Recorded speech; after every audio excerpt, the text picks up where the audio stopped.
आइए हम लोग सुबह से हम देखें ईश्वर के पास लौटना है। उसके लिए हम कहां से लिए थे? होशे का ग्रंथ अध्याय 6 पद संख्या 1 से 3 देखे थे। हम ईश्वर के पास ज्ञान पाने के लिए, क्षमा प्राप्त करने के लिए, लौटने के लिए, हमारे गांवों को गट्टी बांधने के लिए, हम पुनर्जीवित होने के लिए, जीवन पाने के लिए ईश्वर के पास लौट के आना है। और साथ के साथ हम लोग उड़ाव पुत्र से हम देखे हम ईश्वर के पास लौटना है। क्या क्या के लिए? हम अपने इज्जत को वापस पाने के लिए, हमारे पाप के कारण हुआ नंगापन को है ना दूर करने के लिए हम आना है। और ईश्वर के पास आकर हम आने से क्या होगा?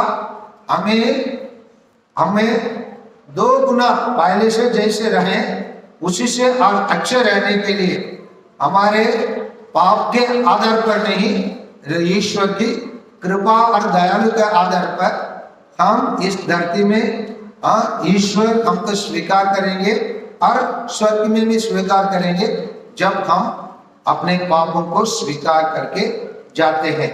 और ऐसे करने के टाइम पर ईश्वर हमको पुराने परिस्थिति से बचाने के लिए क्या ओढ़ता है? कपड़ा ओढ़ता है, ओढ़ के हमारा इज्जत को वापस दे देता है। अंगूठी पहनाता है। अंगूठी क्यों पहनाता है? अधिकार दिलाने के लिए और अपने स्वामित्व को प्रदान करने के लिए। जूता पहनाता है क्योंकि हमको पूरी तरफ से सभी प्रकार की बुराई से बचाने के लिए, सभी प्रकार की बुराई से दूर रखने के लिए और बचाने के लिए सुरक्षा के कवच के रूप में क्या पहनाते हैं? जूता पहनाते हैं। और हमारे लिए वो क्या मारते हैं? बछड़ा मारते हैं, खुशी मनाते हैं। क्यों खुशी मनाते हैं? क्योंकि ईश्वर ने स्वयं कहा स्वर्ग राज्य में 99 धर्मियों से एक पापी जब मन खराब हो जाता है, उसी से ज्यादा स्वर्ग राज्य में आनंद होते हैं और आनंद मनाते हैं। इसलिए जब हम अपने गलत रास्ता छोड़ के ईश्वर के पास लौट के आते हैं, हमको क्या हो जाएगा? हमारे कारण आनंद मनाया जाएगा। और हम देखें जब हम मन पराव नहीं करेंगे, पश्चाताप नहीं करेंगे, क्या क्या बताया गया? हम लोग का धर्मोत्सव को वापस लाना है, पहले जैसे वापस लेके आना है। अगर इसलिए हम रिपेंट करने का मतलब हम धर्मोत्सव को वापस लेके आना है। नहीं तो हमारे बीच में अचानक और किसके समान, चोर के समान कुछ भी घटना हो सकती है। यह घटना मृत्यु भी हो सकता है। यह घटना हम जो जॉब में रहते, काम में रहते, वो अचानक हम लोग उसे छीन सकते हैं। जैसे हम लोग डील स्टिक के बारे में बात कर रहे हैं, वो भी हमारे हाथ से फिसल सकता है जब हम ईश्वर से दूर चले जाएं। इसीलिए हम लोग जो ज्ञान पहले प्राप्त किए, बाइबल के ज्ञान, उपदेश और संत लोगों का जीवनी, इन सभी द्वारा हम ईश्वर के पास लौट कर आने की आवश्यकता है। अभी आइए हम देखते हैं कि ईश्वर के पास लौटने के लिए हम प्रयासित कर दिए, पश्चाताप कर दिए और मन फिराव हो गए। आगे कैसे हम लोग ये देखते हैं MSW पढ़ाई में कोई जगह में कुछ प्रॉब्लम है तो जाके उस समस्या का कारण को सबसे पहले पढ़ना, उसको जांच करना, उसको उसका विवेचना करना। समझ में रहना, विवेचना करना मतलब जानते हैं ना, क्या है, किस कारण बीमारी हो रहा है, पानी की कमी के कारण या आहार भोजन की कमी के कारण या वातावरण में कुछ प्रदूषण होने के कारण, समझ में आ रहे हैं ना, और वहाँ भूजल में कुछ मिनरल कम होने के कारण, इसी प्रकार वहां समस्या का मुख्य कारण को खोजना है। मुख्य कारण को खोजने के बाद वहां दूसरा कदम यह होता है ट्रीटमेंट, उसके इलाज। जैसे पानी में नमक कम है, कैल्शियम कम पाया जाता है, उसी पानी में नमक मिला के सोडियम कम है तो क्या, तो सोडियम नमक डाल के वो पानी को पीना है। वही एक प्रकार का ट्रीटमेंट, इलाज। समझ में आ रहे ना, समस्या वही है। अगर वहां कोई बीमारी जैसे डेंगू मलेरिया होता है तो उसके लिए मच्छरदानी प्रदान करना, वहां का पानी, गंदा पानी जहां जमा होकर रहता है उसको साफ करके उसको बहते हुए पानी के रूप में बदल देना ताकि पानी ना रुके। ये एक प्रकार का इलाज। अगर मल न्यूट्रिशन होता है बच्चों को, फिर क्या है, पौष्टिक मतलब संतुलित पोषण, ओके, आहार खिलाओ, वो एक प्रकार का ट्रीटमेंट। उसके बाद वो ट्रीटमेंट हो गया। ट्रीटमेंट होने के बाद हम लोग कहते हैं फॉलो अप। फॉलो अप मतलब जैसे अगर कोई दारू पीता है, उसको कोई अल्कोहलिक अनोनिमस और सुधार केंद्र में डाल के, रिहेबिलिटेशन सेंटर में डाल के, वहां से उन लोग इलाज करके भेजेंगे। भेजने के टाइम पर उन लोग कुछ बातों पर विशेष ध्यान रखने के लिए बताएंगे। देखिए, ये ज्यादा भोजन नहीं करना है, थोड़ा थोड़ा खाना चाहिए, एक ही समय पर ज्यादा खाना मत खिलाइए, क्योंकि उनका पूरा आंतरिक है ना, यंत्र है ना, समझ में आ रहा है ना, वो सब स्लो हो चुका है, समझ में आ रहा है ना। और इनको ये भोजन दीजिए, ये भोजन से उसको दूर रखिए, समझ में आ रहा है ना। और इनको कोई भी गुस्सा से मत डांटिए, समझ में आ रहा है ना, प्रेम से बात कीजिए। तो ये सब क्या होता है, फॉलो अप। और कुछ टैबलेट देंगे, इसको 3 महीने के लिए उसको समय पर खाने के बाद खिलाइए। अगर 2 दिन 3 दिन नहीं खिलाएंगे तो फिर आदमी कमजोर हो जाएगा और उसका नजर बॉटल के और लग जाएगा, समझ में आ रहे हैं ना। इसी प्रकार हमारे लिए कुछ सूचना देंगे, सूचना देने के बाद उसको सही सलामत जो घर में रहने वाला पत्नी या बच्चे या दादा दादी, नाना नानी, पापा, बड़े पापा, या चाचा, उन लोग उस पर विशेष ध्यान देते रहेंगे, वो गलत रास्ता से निकलकर सही रास्ता में आ जाएंगे। उसी प्रकार हमें अपने पापमय जीवन से भी, गलत कुमार्ग से भी हम लोग निकलने की आवश्यकता है। हम लोग 2 प्रकार से हम पापमय जीवन में जा सकते हैं। एक, पाप करके सीधे उड़ाओ पाला पुत्र के समान दे दो, और उसके बाद पैसा लेके दूर चले जाना। दूर चले जाना मतलब ईश्वर के रास्ता से ही पढ़े के दूर चले जाना, वो एक रास्ता है। दूसरा है जटा लड़का जैसे और फारिसी जैसे अपने आप को, अपने आत्मविश्वास के कारण कभी कभी हम लोग इंडिया क्रिकेट में हार जाते हैं तो हम क्या बताते हैं, ओवर कॉन्फिडेंस कहते हैं, समझ में आ रहे हैं ना। ओवर कॉन्फिडेंस मतलब जरूरत से ज्यादा आत्मविश्वास। भलना जिम्बाब्वे छोटा देश है, हाँ यूं मार देंगे, समझ में आ रहे ना। इसी प्रकार विचार, इसी प्रकार चीज क्या कर देता है, घमंड क्या कर देता है, हमें टोक देता है, समझ में आ रहे ना। देखिए हम लोग सब, ये हमारे देश में फाइनल क्रिकेट मैच हो रहा था, समझ में आ रहे ना। हम लोग सब क्या किए, पूजा पाठ, जितना पूजा पाठ करना है किए, सभी नारियल फोड़े, कुछ लोग 1000 नारियल फोड़े, जो मंदिर जाना है वो गए और जो भी किए, लेकिन हमारा खिलाड़ी नहीं खेले तो हमारे हाथ में वर्ल्ड कप आएगा, है ना। उसी प्रकार हम कितना भी हम आउटसाइड, बाहर हम दिखावा के लिए मैं ये किया वो किया, वेरी गुड, सब किए, लेकिन जिसको कुछ करना था वो कुछ किया है क्या? समझ में आ रहे ना? जो पाप किया वो पूर्ण रूप से पश्चाताप किया, और पापी का देखभाल करने वाले उसका पिता उसका दिल से उसका स्वीकार किया, उसका भाई ने उसका स्वीकार किया, ये सब देखा जाता है। इसीलिए उसी के लिए हम वातावरण बदलना है, हमारा पर्यावरण को क्या करना है। जैसे हम लोग ग्लोबल वार्मिंग कहते हैं, ग्लोबल वार्मिंग क्या है?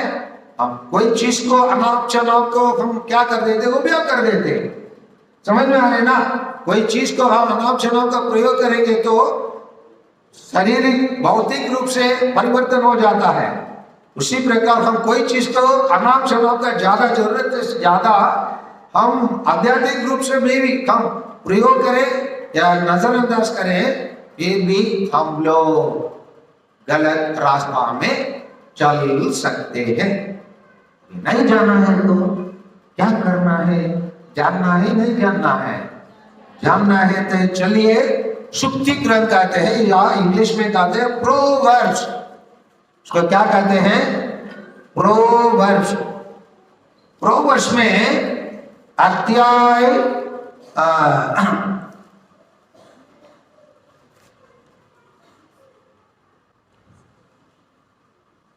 अध्याय 3 ले लीजिए, अध्याय 3 ले लीजिए, और उसमें 6-7 को कोई पढ़िए। अपने सब कार्य में उसका ध्यान रखो। अपने सब कार्य में, उसका मतलब, हाँ जोर से बोलिए, किसका? ईश्वर को। मतलब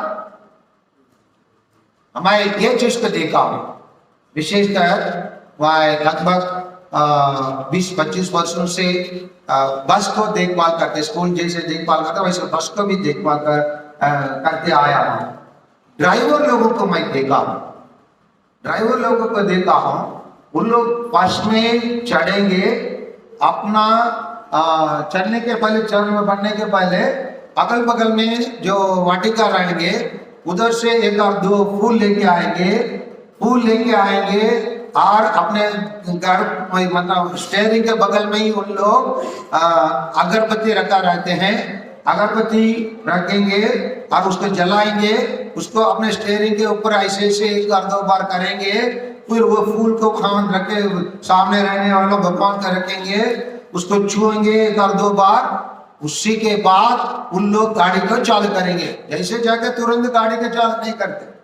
मतलब उन लोग ईश्वर को याद कर देते पहले। इसीलिए यहाँ बताया गया है, आप लोग सभी कार्य में उसका ध्यान रखो।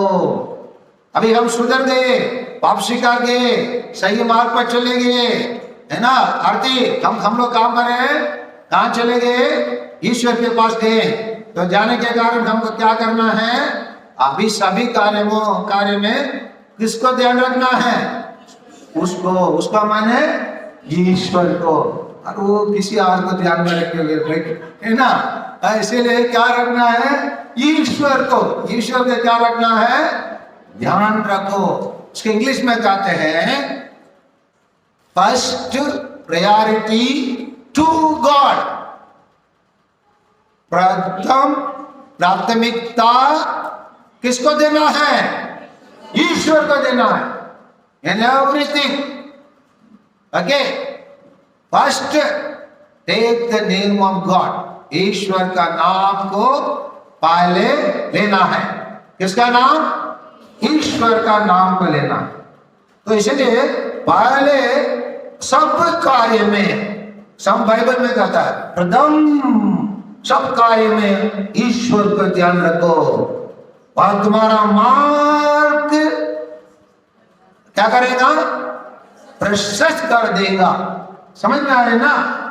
हमारे जो भी कार्य करें, शिक्षा के क्षेत्र में, गाड़ी चलाना है, खेती करना है, पढ़ाई का काम करो, हर मिशन का काम करो, खाना पकाओ, है ना, झाड़ू लगाओ, पानी पटाओ, और कैंडिडेट रहो, और कुछ भी रहो, सिस्टर बनो, फादर बनो, सबको वो क्या कर देगा, प्रशस्त कर दे, वो ठीक कर देगा। ठीक करने वाला वही है।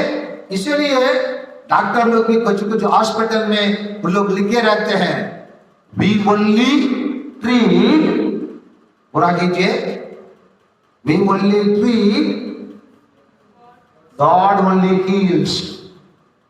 समझ में आ रहे ना? हम केवल इलाज करते हैं, इलाज का दवाई देते हैं। चंगा प्रदान करने वाला कौन है? ईश्वर है। इसलिए सभी चीज में उसको ध्यान रखो। समझ में आ रहे ना? कोई भी चीज हम क्यों सृष्टि किया, हम अपने आप को जांच करने की आवश्यकता है। अपने आप से पूछना है, ईश्वर मेरे को क्यों सृष्टि किया? क्या आप कोई मकसद से या गलती से? क्या ईश्वर गलती कर सकता है क्या? नहीं, पर्पस है, लक्ष्य है। ईश्वर हमको क्यों सृष्टि किया, इसलिए हम अपने आप को जांच कर देखना है। ईश्वर हमको अपने प्रतिरूप क्यों बनाया?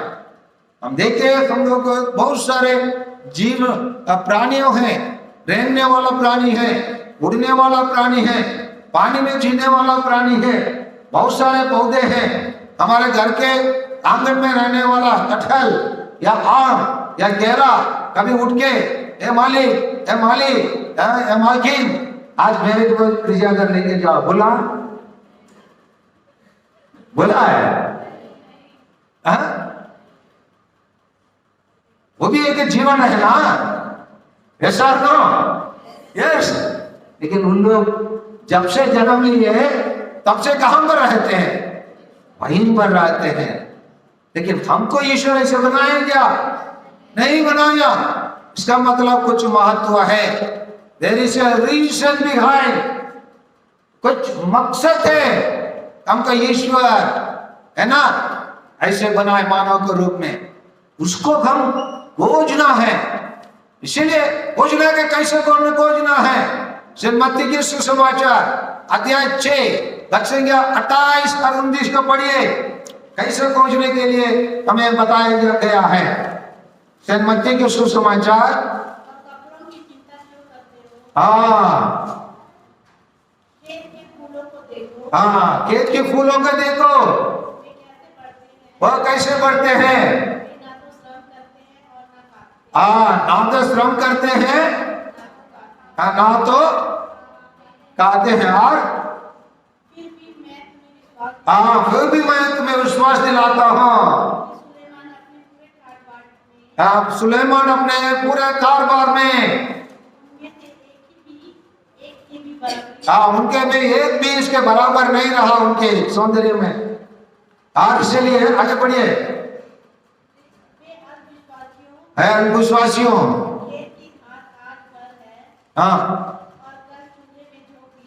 हाँ चुके जाएंगे। और 33 और 32 को पढ़िए। हाँ, तुम सबसे पहले ईश्वर के राज्य और उसकी धार्मिकता की खोज, हाँ क्या को खोज करो? ईश्वर के राज्य और उसकी धार्मिकता का खोज करो। समझ में आ रहे हैं ना? आप जी रहे हो तो किस मकसद से जीना है? ईश्वर के राज्य को पाने के लिए, उसकी खोज में। और आगे बढ़ो। ये सब चीजों हम चिंतित है ना, मेरे बेटे का क्या काम मिलेगा, 10वीं 12वीं एग्जाम में उसका फर्स्ट रैंक डिवीजन में पास होंगे नहीं होंगे, है ना? हाँ, उसको इंजीनियरिंग कॉलेज में एडमिशन मिलेगा नहीं मिलेंगे, नीट परीक्षा में पास होगा नहीं होंगे, ये सबको आप चिंता मत करो, उसको किसके ऊपर छोड़ दो? मेरे ऊपर। क्यों? वो सृष्टि किया। समझ में आ रहे ना? वो हम सबको सृष्टि किया, इसीलिए वो क्या कहते हैं? हाँ, कल की चिंता मत करो, हाँ कल अपनी चिंता को स्वयं कर लेगा।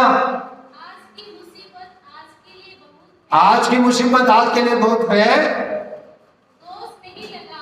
हाँ नहीं और उसमें देखना। इसलिए ईश्वर की इलाज में आप खोज दो, ठीक है ना? तो इसीलिए हम किसी भी बात को जिंदा क्या होगा, कैसे होगा, इसकी पूरा बंडल बांध कर, जैसे हमारे घर में एक डस्टबिन रखते हैं, क्या हमारे घर में सोना चांदी को रखने के लिए, बोलिए ना, मैं आके लेके आ जाऊं, मैं गाड़ी बेच के लेके आ जाऊं।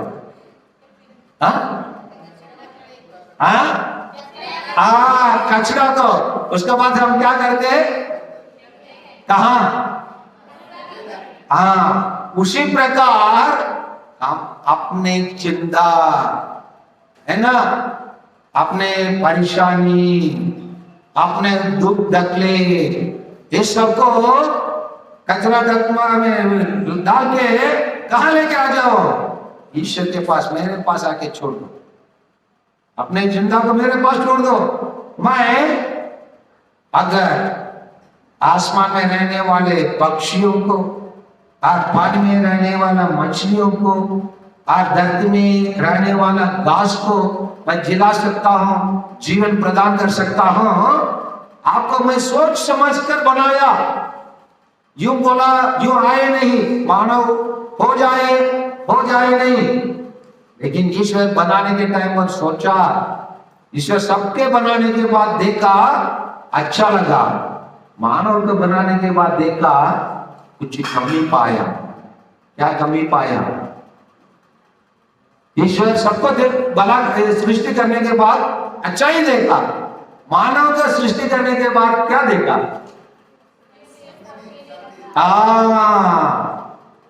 उसके लिए एक शादी की काम हो गया। इसलिए एक एक चीज को बनाने के बाद, ईश्वर मानव को बनाने के बाद मानव के लिए और कुछ देना, आज कुछ और कुछ उसके लिए विशिष्ट रूप से देना, तो ईश्वर सोचता है और कैसे बनाता है, पेड़ जैसे बनाकर हमको गाड़ देता आम पेड़ के पास, फिर हम बगल में खड़े होने वाला आम पेड़ कटहल पेड़ के साथ जैसे डालियों एक दूसरे से मिलते हैं, वैसे हम एक दूसरे से बात कर सकते थे। अरे भाई सुबह से पानी नहीं आ रहा है, जो नल खोलने के लिए गया अभी तक नहीं खोला है, मेरा जड़ सूख रहा है। ऐसे ईश्वर हमको बनाया नहीं, हमको विशिष्ट रूप से बनाया, इसीलिए हमको स्वतंत्र दिया। और देखे जितना सारा जानवर है, सांप को खाते हैं, सांप में 1300 प्रकार के सांप हो जाते हैं, विभिन्न प्रकार कहते हैं, अजगर कहते हैं, क्राइट कहते हैं, नाग कहते हैं, दामिन कहते हैं, पानी सांप कहते हैं, रैट स्नेक कहते हैं, समझ में आ रहे ना? कितने प्रकार का सांप हो जाता है ना? कितने प्रकार रहते हैं। अगर ईश्वर इतने प्रकार का सांप को बनाया और उसको बोलने का शक्ति नहीं दिया, पुराना विधान में सांप बोला जैसे बताया, वो सांप नहीं है, बोलने वाला कौन था? हाँ, हम लोग देखे ना हम लोग बोलने वाला वो था शैतान का है। लेकिन बाकी कोई हाथी बोलता है क्या कहीं? कहीं भी कोई नहीं जानवर, हम लोग अपना कुत्ता के लिए बबली लगाए, बबली कभी खड़े होकर खेत के पास खड़े होकर, अदर जी अब कहाँ चले गए थे, 7 बजे से 9 बजे अब दिखाई नहीं दिए, बोलता है पूंछ हिलाकर आएगा, आप कहाँ चले गए थे, हम लोग मिस कर रहे थे बोल के थोड़े से चाटेगा पैर का, ऐसे बस यही है उसकी भाषा। लेकिन जैसे हम सोचते हैं, जैसे हम विचार करते हैं, जैसे हम योजना बनाते हैं, केवल मनुष्यों का ईश्वर दिया। तो इसीलिए मनुष्य अपने आप में जांच करके की आवश्यकता है, तो प्रश्न करने की आवश्यकता है। ईश्वर मुझे कोई मकसद से ही बनाया, ऐसे आलतू फुलतू नहीं बनाया, फालतू नहीं बनाया। बनाए क्या? आलतू फालतू बनाए? हम लोग बाजार से भिंडी लेके आते हैं, 1 किलो भिंडी में 2 भिंडी ठीक नहीं रहता है, काट के तुरंत फेंक देते हैं। उसी प्रकार हम स्कूल में 2 बच्चों के 2 फेंक देते, बनेगा? भिंडी तो बेच देते हैं ना, वो भी है ना, नहीं करते। इसका मतलब पर्पस है, लक्ष्य है, यस और नो?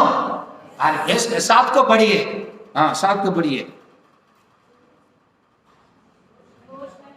हाँ नहीं, इसमें 3:7 को पढ़िए।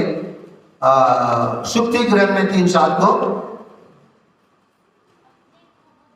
हाँ, अपने को बुद्धिमान मत समझो, प्रभु को श्रद्धा रखो और बुराई से दूर रहो। कितनी अच्छी बात है।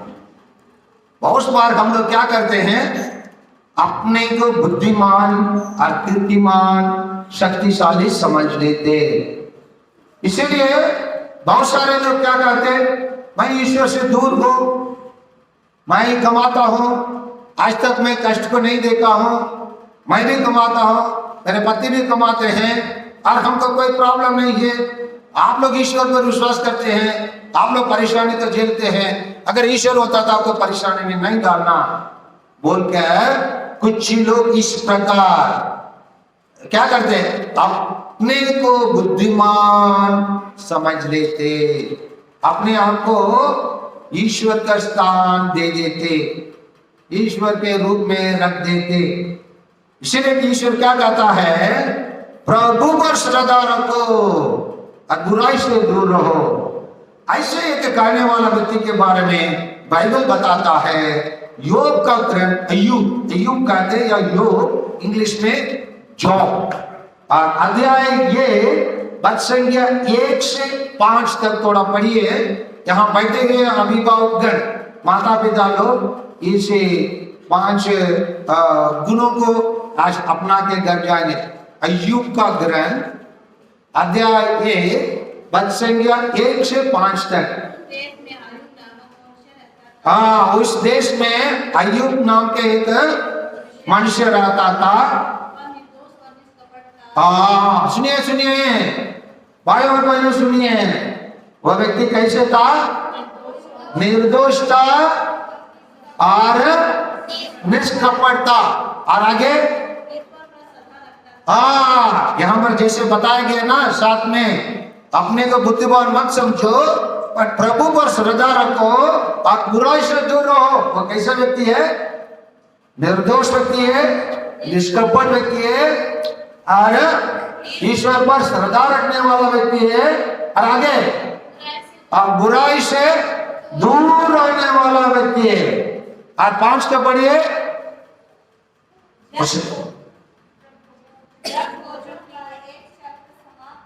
हाँ, जब भोजन देता था वो समाप्त हो जाता था। हाँ, और अय्यूब ने सब बच्चों को बुलाकर क्या करता था, उनको शुद्धि करवाता था, शुद्धिकरण, उनको पाप स्वीकार का काम करवाता था। कैसे बोलिए, क्यों? भोजन में कुछ गलत मसाला डाल दिए, इसीलिए। क्या के लिए पढ़ो? हाँ, क्योंकि उन लोग मन ही मन इस निंदा किए होंगे, नहीं तो पाप किए होंगे। समझ में आ रहे ना? बोले क्या किए होंगे, ईश्वर को निंदा किए होंगे। समझ में आ रहे ना? जैसे अभी हम मिसाकर है ना, बिंदु उपवास में भाग ले रहे थे, जैसे ब्रेक हुआ, बाहर निकले, बारिश होने लगे, जरूर हम लोग ने कर, हाँ अभी बारिश आना था, सोचे होंगे नहीं सोचे होंगे, ईमानदार से बोलिए। जब हम अंदर रहते उस टाइम में बारिश होता कितना अच्छा होता, 5 दिवसों के बाद नहीं सुनना, मैं सुनाई नहीं देता था, अच्छा रहा होता। हम लोग आराम से बैठ गए होते, थोड़े से एक झुक्की मारे होते हैं ना। और वो आदमी भाषण छोड़ा, हम बाहर निकले, बारिश आ गया। कैसे ईश्वर है आप, हमको 2 मिनट में आप हमको खुश रहने देते है ना। इसी प्रकार हम सोचते नहीं सोचते। हाँ, इसीलिए वो क्या मन ही मन क्या सोचा, मेरे बेटे लोग, वो नहीं, मेरे बेटे लोग, अपने बेटे लोगों के लिए क्या सोच रहा है। हम लोग के बहुत सारे लोग बैठे हैं, मेरे बेटा सोना है पाता है, चांदी ही पाता है, मेरे बेटा गलती नहीं करता है। ऐसे सोचने वाले सभी पिता लोग, सभी माँ लोग बड़े बड़े पाप करते हैं। याद रखिए, बोले बड़े मत समझिए, अपने बेटे बेटे को 100% गारंटी कभी ना दीजिए। समझ में आ रहे ना? सोचिए मत मेरा बेटा सोना निर्दोष सत्य के मार्ग में ही चलेगा, नो गारंटी। यू है ना, क्या सोच रहा है? मन ही मन लिखा नहीं, लिखा है क्या? मन ही मन ईश्वर के क्या क्या होंगे?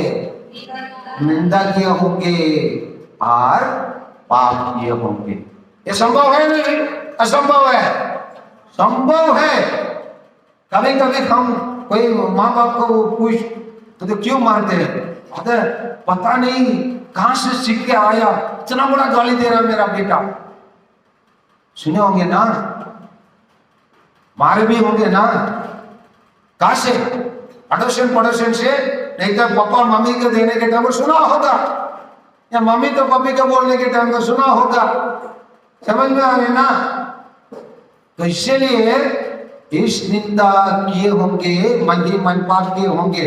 इसीलिए हम ये 5 चीजों को अपनाना है जो योग ने अपने जीवन में किया है। और पहला, हम ईश्वर को क्या करना है? हम सभी चीजों में, सभी कार्य में उसको ध्यान रखना है। ध्यान रखने के बाद श्रद्धा रखना है, बुराई से दूर रहना है और निष्कपट रहना है और क्या रहना है? निर्दोष रहना है और अपने बच्चों के लिए प्रार्थना करना है। इस चीज को करते रहना है। और हम इतना करने के बाद हम ईश्वर के सामने विनम्र बनना है, विनम्र बनना है। तो इसलिए हम विनम्र बनने के लिए चले इसी अध्याय में 3:34 को देखे, इसी अध्याय में, इसी अध्याय 3:34 सुक्ति ग्रंथ पेज नंबर 928 पढ़िए कोई। प्रभु, हाँ, प्रभु घमंडियों को क्या कर देता है? नीचा दिखाता। दीनों को क्या कर देता है? अपना कृपा पात्र बना देता है। अपना कृपा पात्र दीनों को, कौन है? हम ईश्वर के सामने क्या बनना है? कृपा पात्र बनना है, दीन बनना है, विनम्र बनना है। क्योंकि हम लोग देखे थे शुरू में, इन द मॉर्निंग में 2 लोग प्रार्थना करने के लिए गए थे, है ना? एक कौन था? फरीसी था। दूसरा कौन?